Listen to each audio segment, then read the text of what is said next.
നമസ്കാരം. ബഹുമാന്യരായ എല്ലാ പ്രേക്ഷകർക്കും ശ്രീഭദ്ര ജ്യോതിഷത്തിലേക്ക് വീണ്ടും സ്വാഗതം. കൊല്ലവർഷം 1200 ആരംഭിച്ചു കഴിഞ്ഞു. ശനിയാഴ്ച ചിങ്ങം 1-ാം തീയതിയായിരുന്നു, ആഗസ്റ്റ് 17. ആഗസ്റ്റ് 16 വൈകുന്നേരമാണ് സൂര്യൻ ചിങ്ങൻ രാശിയിലേക്ക് സംക്രമിച്ചതെങ്കിലും പിറ്റേ ദിവസം പുലരുമ്പോഴാണ് പുതിയ ദിനം ആരംഭിക്കുന്നത് എന്നുള്ളതുകൊണ്ട് 1-ാം തീയതി 17-ാം തീയതി ആയിട്ടാണ് കണക്കാക്കിയിട്ടുള്ളത്.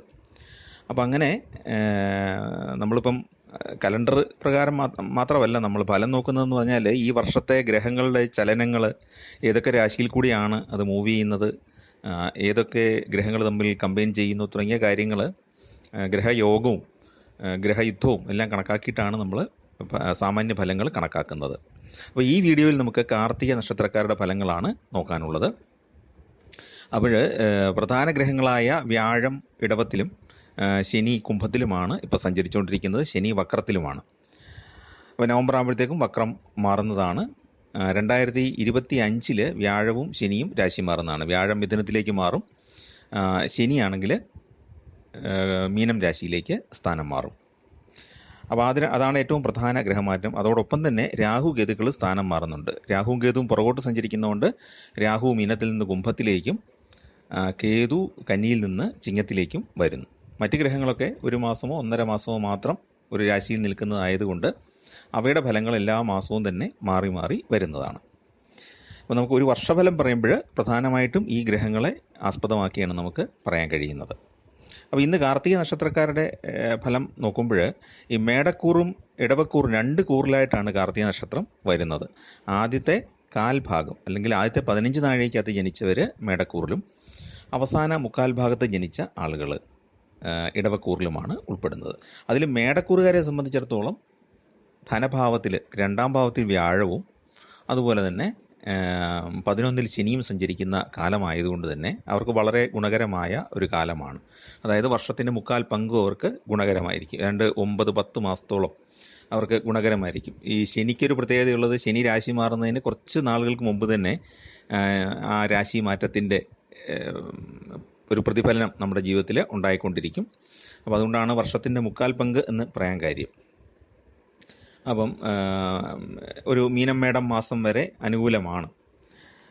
പ്രതീക്ഷിക്കാത്ത ധനം കൈവശം എത്താനുള്ള സാധ്യതയുണ്ട്. അപ്രതീക്ഷിതമായിട്ടിരിക്കുമ്പോൾ ധനം കൈവശം വരും. പൈതൃക ധനം, പിതൃവഴിക്കോ മാതൃവഴിക്കോ ഉള്ള ധനം കയ്യിലെത്താനുള്ള സാധ്യതയുണ്ട്. സ്വത്തായിട്ടോ ഭൂമിയായിട്ടോ അല്ലെങ്കിൽ പൈസയായിട്ടോ ഗോൾഡായിട്ടോ ഏതെങ്കിലുമൊക്കെ രീതിയിൽ കയ്യിലേക്ക് പൂർവിക ധനം എത്തിച്ചേരാനുള്ള സാധ്യതയുണ്ട്. സന്താനങ്ങളെ സംബന്ധിച്ച് വിദേശ വിദ്യാഭ്യാസ യോഗമുണ്ട്. അവർക്കും ധനയോഗമുള്ള കാലമാണ്. വ്യാപാര രംഗത്തുള്ളവർക്ക് നല്ല ലാഭം കിട്ടുന്നതാണ്. വർഷാരംഭത്തിൽ വ്യാഴം ധനഭാവമായ 2-ൽ സഞ്ചരിക്കുന്നത് കൊണ്ട് തന്നെ അതിൻ്റെ വലിയൊരു ആനുകൂല്യം കിട്ടുന്നതാണ്. അപ്പം വ്യാഴം വാക്കിൻ്റെയും വിദ്യയുടെയും കൂടെ നാഥനാണ്. 2-ാം ഭാവം എന്ന് പറയുന്നത് വാക്കിൻ്റെയും വിദ്യയുടെയും ഭാവം കൂടെ ആയതുകൊണ്ട് തന്നെ ആ രംഗത്തും, നമ്മൾ പഠനരംഗത്താണെങ്കിലും പ്രസംഗത്തിലാണെങ്കിലും വിജ്ഞാനപ്രദങ്ങളായ കാര്യങ്ങൾ പങ്കുവെക്കുന്നതിലാണെങ്കിലും അല്ലെങ്കിൽ പുതിയ എന്തെങ്കിലും കണ്ടുപിടുത്തം നടത്തുന്നതിലാണെങ്കിലും ഒക്കെ വളരെ ഗുണകരമാണ്. അതുകൊണ്ട് തന്നെ കാർത്തിക നക്ഷത്രക്കാരായ ഗവേഷകർക്കൊക്കെ വളരെ ഗുണകരമാണ്. മേടക്കൂറിൽപ്പെട്ട കാർത്തിക നക്ഷത്രക്കാർക്ക്. ശനി 11-ൽ സഞ്ചരിക്കുന്നതുകൊണ്ട് ശനിക്ക് കൃഷിയുടെ ആധിപത്യം, കൃഷിഭൂമിയുടെ ആധിപത്യം, നാൽക്കാലി ലാഭം ഒക്കെ തരുന്ന ഗ്രഹമാണ്.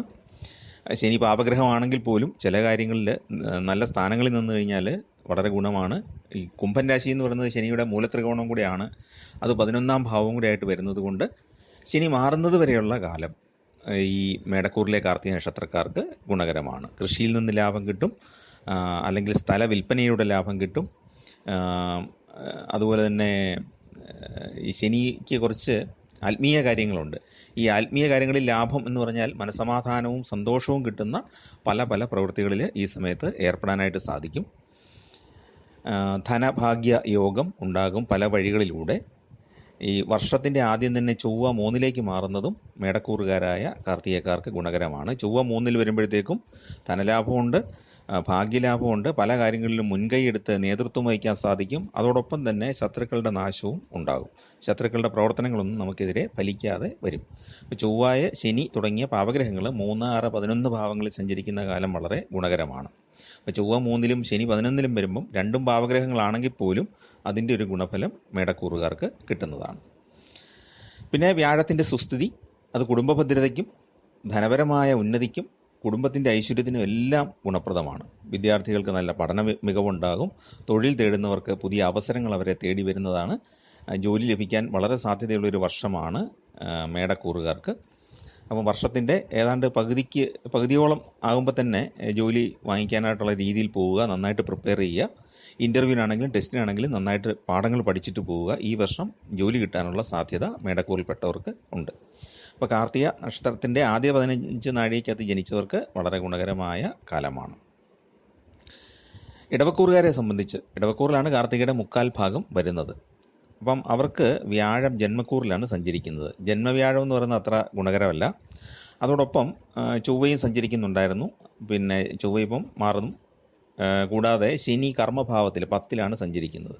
അപ്പോൾ ഇടവക്കൂറുകാരെ സംബന്ധിച്ച് കണ്ടകശനിയാണ്. പക്ഷേ കുംഭത്തിൽ സഞ്ചരിക്കുന്ന ശനി ആയതുകൊണ്ടും ശനി വക്രത്തിലായതുകൊണ്ടും ഈയൊരു സമയത്ത് വലിയ ബുദ്ധിമുട്ടൊന്നും ഉണ്ടാകുകയില്ല. മാത്രമല്ല വർഷത്തിൻ്റെ അവസാനമാകുമ്പോഴത്തേക്കും ഈ ശനി 11ലേക്ക് എത്തിച്ചേരുകയും ചെയ്യും. അപ്പം ആദ്യ സമയം ഇടവക്കൂറുകാർക്ക് അത്ര ഗുണകരമല്ല. കർമ്മഭാവത്തിൽ ശനി കൊണ്ട് കർമ്മ തടസ്സവും അല്ലെങ്കിൽ കർമ്മരംഗത്ത് നിന്ന് ധനലാഭമൊക്കെ അല്പം കുറഞ്ഞേക്കാം. അങ്ങനെയുള്ള കുറച്ച് ബുദ്ധിമുട്ടുകൾ ഉണ്ടായേക്കാം. അതുകൊണ്ട് മീനം മേടം മാസം വരെ സമ്മിശ്ര ഫലമായിരിക്കും ഉണ്ടാകുന്നത്. വലിയ ദോഷകാരകനല്ല ശനിയും ചൊവ്വയൊന്നും ഇടവക്കൂറുകാരെ സംബന്ധിച്ച്. അപ്പോൾ അതുകൊണ്ട് തന്നെ ആദ്യത്തെ ഒരു 1/4 ഭാഗം, വർഷത്തിൻ്റെ ആദ്യത്തെ 1/4 ഭാഗം ഒരു സമ്മിശ്ര ഫലവും അതിനുശേഷം വളരെ അനുകൂലവുമായ ഫലങ്ങളാണ് ഉണ്ടാകാനിടയുള്ളത്. വർഷത്തിൻ്റെ ആദ്യ ഭാഗത്ത് മനസ്സിന് വിഷമമുണ്ടാക്കുന്ന ചില സംഭവങ്ങളൊക്കെ ജീവിതത്തിൽ ഉണ്ടാകാൻ സാധ്യതയുണ്ട്. അപ്പോൾ അത് കാലത്തിൻ്റെ ഒരു ദോഷമാണ്, താൽക്കാലികമാണ് എന്ന് മനസ്സിലാക്കി സമാധാനത്തോടെയും ധൈര്യത്തോടെയും കാര്യങ്ങൾ കൈകാര്യം ചെയ്യുക. പല കാര്യങ്ങളിലും ഉത്കണ്ഠ ഉണ്ടാകാനുള്ള സാധ്യതയുണ്ട്. എന്താണ് സംഭവിക്കുന്നത് എന്നുള്ള ഒരു ആങ്സൈറ്റി പലപ്പോഴും നേരിടേണ്ടി വന്നേക്കാം. എങ്കിലും നന്നായിട്ട് പരിശ്രമിക്കുകയാണെങ്കിൽ ഈ ദോഷകാലമെന്ന് നമ്മൾ പറയുന്ന അല്ലെങ്കിൽ ഗുണം കുറഞ്ഞ കാലത്താണെങ്കിൽ പോലും പല നേട്ടങ്ങളും ഉണ്ടാക്കാൻ സാധിക്കും. പറഞ്ഞല്ലോ, വലിയ ദോഷകരമായിട്ടല്ല ഗ്രഹസ്ഥിതികൾ വരുന്നത്. അതുകൊണ്ട് തന്നെ ഈ ഉത്കണ്ഠ വർദ്ധിക്കാതെ ശ്രദ്ധിക്കുക, സമാധാനത്തോടുകൂടി കാര്യങ്ങൾ കൈകാര്യം ചെയ്യുക. എപ്പോഴും ഏതൊരു പ്രശ്നം നേരിടേണ്ടി വന്നാലും അതിൻ്റെ മൂലകാരണങ്ങൾ എന്താണെന്ന് പഠിച്ചിട്ട് മാത്രം ചെയ്യുക. എടുത്തു ചാടി ചെയ്യരുത്. ഈ ചൊവ്വയുടെയൊക്കെ സ്ഥാനം കൊണ്ട് ഒരു എടുത്തിയാട്ടമൊക്കെ തോന്നുമെങ്കിലും അങ്ങനെ എടുത്തു ചാടി ചെയ്യണ്ട. അത് പിന്നെ നമ്മളൊന്ന് പഠിച്ചിട്ട് എന്താണ് കാര്യങ്ങൾ ചെയ്യേണ്ടതെന്ന് 2-3 തവണ ആലോചിച്ചിട്ട് ചെയ്താൽ മതി. നമുക്കറിയത്തില്ലാത്ത ഒരു പ്രശ്നമാണ് വരുന്നതെങ്കിൽ ആ രംഗത്ത് പ്രവർത്തിക്കുന്ന ആൾക്കാരോട്, ഉദാഹരണത്തിന് നിയമപ്രശ്നമാണെങ്കിൽ നല്ലൊരു അഡ്വക്കേറ്റിനോടോ അല്ലെങ്കിൽ നിയമരംഗത്ത് പ്രവർത്തിക്കുന്ന ഒരാളിനോടോ അഡ്വൈസ് തേടുക. ടെക്നിക്കായിട്ടുള്ള കാര്യങ്ങളാണെങ്കിൽ വീട് വെക്കുകയോ അല്ലെങ്കിൽ വീട്ടിൽ എന്തെങ്കിലും പുതിയ സൗകര്യങ്ങൾ കൊണ്ടുവരുന്ന കാര്യമൊക്കെ ആണെങ്കിൽ ടെക്നിക്കലായിട്ട് എക്സ്പെർട്ടായിട്ടുള്ളവരോട് ഉപദേശം തേടുക. വ്യാപാരത്തിലാണെങ്കിൽ ആ രംഗത്തുള്ളവരോട് ഉപദേശം തേടുക. അപ്പോൾ അങ്ങനെ ചെയ്തുകൊണ്ട് നമ്മൾ പരിശ്രമിക്കുകയാണെങ്കിൽ നമുക്ക് ഈ സമയത്തും നല്ല വിജയം കൈവരിക്കാനായിട്ട് സാധിക്കുന്നതാണ്. പിന്നെ ആശുപത്രിവാസമോ അധിക ചെലവുകളൊക്കെ ഉണ്ടാകാനുള്ള സാധ്യതയുണ്ട്. സന്താനങ്ങൾക്ക് നേരിയ തോതിൽ പഠനവിഷമം ഉണ്ടായേക്കാം. സുഹൃത്തുക്കളുമായിട്ട് അഭിപ്രായ വ്യത്യാസങ്ങൾ ഉണ്ടായേക്കാം. വലിയ തോതിൽ വഴക്കൊന്നുമല്ലെങ്കിലും നമുക്ക് നമ്മുടെ ആശയങ്ങളുമായിട്ട് ചേരാത്ത ഒരു അവസ്ഥ സുഹൃത്തുക്കളിൽ നിന്ന് ഉണ്ടായേക്കാം. വർഷത്തിൻ്റെ ആദ്യം രാഹു 11ൽ നിൽക്കുന്നതിൻ്റെ ഗുണഫലം കിട്ടുന്നതാണ്. ഈ രാഹു 11ൽ വരുമ്പോഴത്തേക്ക് അപ്രതീക്ഷിത ധനലാഭത്തിനുള്ള യോഗമുണ്ട്. ലോട്ടറിയോ അല്ലെങ്കിൽ നറുക്കെടുപ്പുകൾ അല്ലെങ്കിൽ ഈ കൂപ്പണുകളൊക്കെ നമുക്ക് കിട്ടുമല്ലോ വ്യാപാര മേഖലയിൽ നിന്നൊക്കെ. അപ്പോൾ അതിലൊക്കെ സമ്മാനം കിട്ടാനുള്ള സാധ്യതകൾ ഉണ്ട്. വിദേശയാത്രാ യോഗം ഒരു പരിധിവരെ ഉണ്ട്. അപ്പോൾ ഇടവക്കൂറിൽ വരുന്നത് കൊണ്ട് മാത്രം അത് ദോഷകരമല്ല, പല ഗുണാനുഭവങ്ങളും ഉണ്ടാകുന്നതാണ്. അപ്പോൾ വീട് വിട്ട് പോകേണ്ടി വരും എന്നായിരിക്കും ഒരു ഫലം കാണുന്നത്. വീട് വിട്ട് ഒരു പുതിയൊരു സ്ഥലത്തേക്ക് യാത്ര ചെയ്യുകയാണെങ്കിലോ അത് വളരെയേറെ സന്തോഷകരമായ കാര്യമല്ലേ. കുടുംബത്തോടൊത്ത് മറ്റൊരു സ്ഥലത്തേക്ക് ഒരു ടൂർ പോവുക, അല്ലെങ്കിൽ ഒരു പിക്നിക്ക് പോവുക, അല്ലെങ്കിൽ 2-3 ദിവസം നല്ലൊരു സ്ഥലത്ത് പോയി സ്റ്റേ ചെയ്യുക. ആ രീതി ചിന്തിച്ച് കൈകാര്യം ചെയ്യണം. അല്ലാതെ വീട് വിട്ട് പോകുന്നു എന്നൊരു ജാതകഫലം പറഞ്ഞെന്നോർത്ത് ഉടനെ തന്നെ എല്ലാം നഷ്ടപ്പെട്ടു പോകുകയെന്ന് ചിന്തിക്കരുത്. നമ്മൾ തന്നെയാണ് നമ്മുടെ ഭാവി രൂപപ്പെടുത്തുന്നത്. പിന്നെ വർഷത്തിൻ്റെ പകുതി കഴിയുമ്പോഴത്തേക്കും ഗ്രഹനിലകളൊക്കെ മാറുന്നത് കൊണ്ട് വ്യവഹാരങ്ങളിൽ വിജയം സാധ്യമാകും. ശത്രുക്കളുടെ ശല്യമൊക്കെ വളരെയേറെ കുറയും. അല്ലെങ്കിൽ കേസുകളിലൊക്കെ അനുരഞ്ജനത്തിൻ്റെ പാതയിൽ കൂടെ ആ കേസ് നമുക്ക് അനുകൂലമായിട്ട് വരുന്നതാണ്. കിട്ടാക്കടങ്ങളൊക്കെ കിട്ടാനുള്ള സാധ്യതയുണ്ട്. പുതിയ ജോലിക്കായിട്ടുള്ള ശ്രമം വിജയകരമാകും വർഷത്തിൻ്റെ പകുതിക്ക് ശേഷം. അതുപോലെ തന്നെ നമുക്ക് നല്ല ആശയവിനിമയ ശേഷി വർദ്ധിപ്പിക്കാൻ കഴിയുന്ന കാലഘട്ടമാണ് കമ്മ്യൂണിക്കേഷൻ സ്കില്ല്. അപ്പോൾ നമ്മൾ ഈ വ്യാപാര രംഗത്ത്, റീറ്റെയിൽ രംഗത്ത്, അല്ലെങ്കിൽ നമ്മൾ കമ്മീഷൻ ഏജൻസി തുടങ്ങിയവയിലൊക്കെ പ്രവർത്തിക്കുന്നവർക്ക് നമുക്ക് നന്നായിട്ട് നമ്മുടെ സ്കില്ല് ഉപയോഗിക്കാനായിട്ട് സാധിക്കും. അതേപോലെ തന്നെ നമുക്ക് പ്രസംഗം തുടങ്ങിയ കാര്യങ്ങളൊക്കെ ചെയ്യുന്നവർക്ക്, അല്ലെങ്കിൽ അധ്യാപന രംഗത്ത് പ്രവർത്തിക്കുന്നവർക്കൊക്കെ ഗുണകരമാണ്. നീതി ബോധത്തോടെ പ്രവർത്തിക്കാൻ കഴിയുന്നതുകൊണ്ട് സമൂഹത്തിൽ നല്ല അംഗീകാരം കിട്ടുന്നതാണ്. നല്ല കാര്യക്ഷമതയോടുകൂടി പ്രവർത്തിക്കാനായിട്ട് വർഷത്തിൻ്റെ പകുതിക്ക് ശേഷം നന്നായിട്ട് കാര്യക്ഷമമായിട്ട് പ്രവർത്തിക്കാൻ സാധിക്കും. അതിലൂടെ മേലധികാരികളുടെ അംഗീകാരം, ജോലി പ്രൊമോഷന്, ശമ്പള വർധനമൊക്കെ കിട്ടാനുള്ള സാധ്യതയുണ്ട്. നിക്ഷേപങ്ങൾ ഫലപ്രദമായിട്ട് വിനിയോഗിച്ച് സാമ്പത്തിക ശേഷി വർദ്ധിപ്പിക്കാനുള്ള യോഗം കാണുന്നുണ്ട്. അതുപോലെ തന്നെ കുടുംബത്തിലെ പുതിയ തലമുറ നമ്മളെക്കാൾ മെച്ചമാകുന്നത് കണ്ട് ആനന്ദിക്കാനുള്ള അവസരങ്ങൾ ഉണ്ടാകും. നമ്മുടെ മക്കളോ കൊച്ചുമക്കളോ ഒക്കെ വളരെയേറെ മിടുക്കരാകുന്നത് കണ്ട് നമുക്ക് ആനന്ദിക്കാനായിട്ട് ഈ വർഷം സാധിക്കുന്നതാണ്. ശനി ക്രമേണ 11ാം ഭാവമായ മീനത്തിലേക്ക് വരുമ്പോഴത്തേക്കും പ്രത്യേക ധനലാഭം ഉണ്ടാകാനുള്ള യോഗവും ഉണ്ട്. അങ്ങനെ ഈ വർഷം അവസാനമാകുമ്പോഴത്തേക്കും പുതിയ വീട് അല്ലെങ്കിൽ പുതിയ വാഹനം വാങ്ങിക്കാൻ ആഗ്രഹിക്കുന്നുണ്ടെങ്കിൽ അത്, വസ്ത്രലാഭം തുടങ്ങിയവയൊക്കെ ഉണ്ടാകാനുള്ള യോഗമുണ്ട്. കേതു 4ാം ഭാവത്തിലേക്ക് വരുമ്പോൾ ചെറിയ അഭിപ്രായ വ്യത്യാസങ്ങളൊക്കെ വീട്ടിൽ ഉണ്ടായേക്കാം. ഈ കേതു ചിങ്ങത്തിലേക്ക് വരുമ്പം ഇടവക്കൂറുകാരുടെ 4ാം ഭാവത്തിലാണത് വരുന്നത്. അതുകൊണ്ട് കാർത്തിക നക്ഷത്രക്കാർക്ക് അത് സംബന്ധിച്ച് ചെറിയൊരു ബുദ്ധിമുട്ട് തോന്നിയേക്കാം. പക്ഷെ നമ്മൾ വളരെ സംയമനത്തോടു കൂടി ഏതൊരു കാര്യത്തെയും കൈകാര്യം ചെയ്യുക എന്നുള്ളതാണ് അവിടെ ചെയ്യേണ്ടത്. അപ്പം നമ്മൾ ഇത് മുന്നറിയിപ്പായിട്ട് ഈ ജ്യോതിഷത്തിൽ പറയുന്നത് എന്താണെന്ന് വെച്ചാൽ, നമ്മളിത് കേട്ടിരിക്കുന്നവർക്ക് മനസ്സിൽ ഒരു അഭിപ്രായം ഉണ്ടായിരിക്കും, ഈ ഗ്രഹനിലകൾ മാറുന്നത് കൊണ്ടാണല്ലോ എനിക്ക് സംഭവിക്കുന്നത്. അപ്പോൾ ഇത് മറ്റൊരു തലത്തിലേക്ക് ഗ്രഹമാറ്റം വന്നു കഴിയുമ്പോഴത്തേക്കും നമ്മുടെ ജീവിതം കുറച്ചുകൂടെ മെച്ചമാകും എന്നുള്ള ഒരു ബോധ്യം ഉള്ളിലുള്ളത് കൊണ്ട് തന്നെ ജ്യോതിഷ വിശ്വാസികളിൽ പലരും കളിയാക്കാറുണ്ടെങ്കിലും, അല്ലെങ്കിൽ പലരും പരിഹാസത്തോടെയാണ് പറയുന്നത് അന്ധവിശ്വാസമാണെന്നൊക്കെ. പക്ഷേ ജ്യോതിഷത്തിൽ വിശ്വസിക്കുന്നതുകൊണ്ടോ അല്ലെങ്കിൽ ആ ശാസ്ത്രം മനസ്സിലാക്കുന്നതുകൊണ്ടുള്ളൊരു ഗുണമെന്ന് പറഞ്ഞാൽ, നമുക്ക് ഈ ഗ്രഹനിലകൾ അങ്ങോട്ടും ഇങ്ങോട്ടും മാറുന്നതനുസരിച്ച്, ഗ്രഹസ്ഥാനങ്ങൾ മാറുന്നതനുസരിച്ചാണ് ജീവിതത്തിലെ അനുഭവങ്ങൾ ഉണ്ടാകുന്നത് എന്നുള്ളത് മനസ്സിലാക്കിയിരുന്നാൽ ഒരുപാട് ദുഃഖങ്ങളിൽ നിന്ന് നമുക്ക് മോചനം കിട്ടുന്നതാണ്. മാത്രമല്ല, ചെറിയ ചിലവ് കുറഞ്ഞ പല പരിഹാരക്രിയകളും പ്രാർത്ഥനകളും ഒക്കെ ഉണ്ട്. അതിലൂടെ വലിയ ദോഷങ്ങളൊക്കെ വഴിമാറിപ്പോവുകയും, ചെറിയ തോതിലൊക്കെ ഈ ഗ്രഹനിലകളുടെ ദോഷങ്ങൾ അനുഭവിച്ചേ പറ്റുള്ളൂ, വലിയ ദോഷങ്ങളൊക്കെ വഴിമാറി പോകുന്നതുമാണ്. അപ്പം സഹപ്രവർത്തകരിൽ നിന്നുള്ള നിസ്സഹകരണം ഈ വർഷം ആദ്യമൊക്കെ ബുദ്ധിമുട്ടുണ്ടാക്കിയേക്കാം. രാഹു കർമ്മഭാവത്തിലേക്ക് മാറുന്ന ഒരു കാലമാണല്ലോ. 11-ൽ നിന്ന് 10ലേക്ക് വരും രാഹു 2025 ആകുമ്പോഴത്തേക്കും. ശനിയാണെങ്കിൽ 10-ൽ നിന്ന് 11ലേക്ക് പോകും. അപ്പോൾ ശനി ഗുണകരമായിട്ട് വരും, രാഹു അല്പം ദോഷകരമായിട്ടാണ് വരുന്നത്. അപ്പോൾ സഹപ്രവർത്തകരുടെ നിസ്സഹകരണമൊക്കെ ഉണ്ടാകാൻ സാധ്യതയുണ്ട്. അതൊന്നും മൈൻഡ് ചെയ്യേണ്ട. നമ്മൾ നമ്മുടെ കാര്യങ്ങൾ കൃത്യമായിട്ട് ചെയ്ത് മുന്നോട്ട് പോവുക, കുടുംബത്തിൻ്റെ ശ്രേയസ്സിന് വേണ്ടിയിട്ടുള്ള കാര്യങ്ങൾ ചെയ്യുക. പിന്നെ രാഹുവിൻ്റെ സ്ഥാനം മാറുമ്പോഴത്തേക്കും ത്വഗ് രോഗങ്ങൾ ചെറിയ തോതിൽ, സ്കിൻ ഡിസീസൊക്കെ വരാനുള്ള സാധ്യതയുണ്ട്. അപ്പോൾ അതൊക്കെ നല്ല വിദഗ്ധ ചികിത്സ തേടുക, നല്ല ഡോക്ടർമാരെ കണ്ട് ചികിത്സ തേടുക.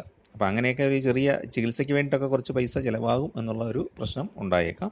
വലിയ ബുദ്ധിമുട്ടൊന്നും ഈ വർഷം ഉണ്ടാവുകയില്ല. ഇനി നമുക്ക് അതിൻ്റെ പരിഹാര കർമ്മങ്ങളിലേക്ക് നോക്കുമ്പോൾ, സുബ്രഹ്മണ്യ ഭജനം നടത്തുന്നത് ഏറ്റവും ഗുണകരമാണ്. കുമാര സൂക്ത പുഷ്പാഞ്ജലി നൽകുന്നത് വളരെ നല്ലതാണ്. സർപ്പദൈവങ്ങൾക്ക് വഴിപാട് നടത്താനായിട്ട് ശ്രദ്ധിക്കേണ്ടതാണ്. ഈ വർഷം സർപ്പദൈവങ്ങൾക്ക് തീർച്ചയായിട്ടും കാർത്തിക നക്ഷത്രക്കാർ വഴിപാട് ചെയ്യണം. സുബ്രഹ്മണ്യ സ്വാമിക്കും വഴിപാട് ചെയ്യുന്നത് ഏറ്റവും ഉത്തമമാണ്. അതോടൊപ്പം തന്നെ വിഷ്ണു ഭഗവാന് വഴിപാട് ചെയ്യുക. വ്യാഴം 2ലേക്ക് വരുന്ന കാലം 2025-ലാണ് ജന്മവ്യാഴം മാറി 2ലേക്ക് വരുന്നത്. ആ സമയത്ത് നമുക്ക് കടങ്ങൾ വീട്ടാനും കുറേ ധനം സമ്പാദിക്കാനും നേരത്തെ നടത്തിയ നിക്ഷേപങ്ങളിൽ നിന്ന് ലാഭം കിട്ടാനും ഒക്കെ സാധ്യതയുണ്ട്. അതുകൊണ്ട് തന്നെ വ്യാഴ പ്രതീകമായ വിഷ്ണു ഭഗവാന് നമ്മൾ വഴിപാടുകൾ ചെയ്യുക.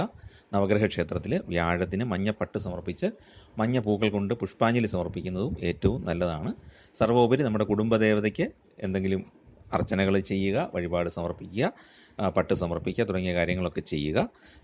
ശനി അനുകൂലമാകാൻ വേണ്ടിയിട്ട്, 11-ൽ വരുന്ന ശനി നമുക്ക് അനുകൂലമാകാൻ വേണ്ടിയിട്ട് ശാസ്താവിന് നീരാഞ്ജനം, നെയ്വിളക്ക് തുടങ്ങിയ വഴിപാടുകളൊക്കെ ചെയ്യുന്നതും ഏറ്റവും ഗുണകരമാണ്.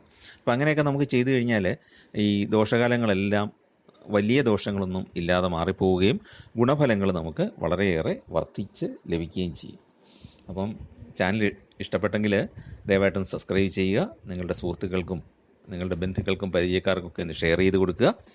എല്ലാവർക്കും ജീവിതത്തിൽ അഭിവൃദ്ധി ഉണ്ടാകട്ടെ. നിങ്ങളുടെ മക്കളുടെ പ്രവർത്തനങ്ങളും പഠനവും ഒക്കെ നിങ്ങൾക്ക് വളരെ സന്തോഷകരമായിട്ട് തീരട്ടെ. കുടുംബവുമായിട്ട് സന്തോഷകരമായിട്ട് ജീവിക്കാൻ ദൈവം അനുഗ്രഹിക്കട്ടെ എന്ന് പ്രാർത്ഥിക്കുന്നു. എല്ലാവർക്കും നമസ്കാരം.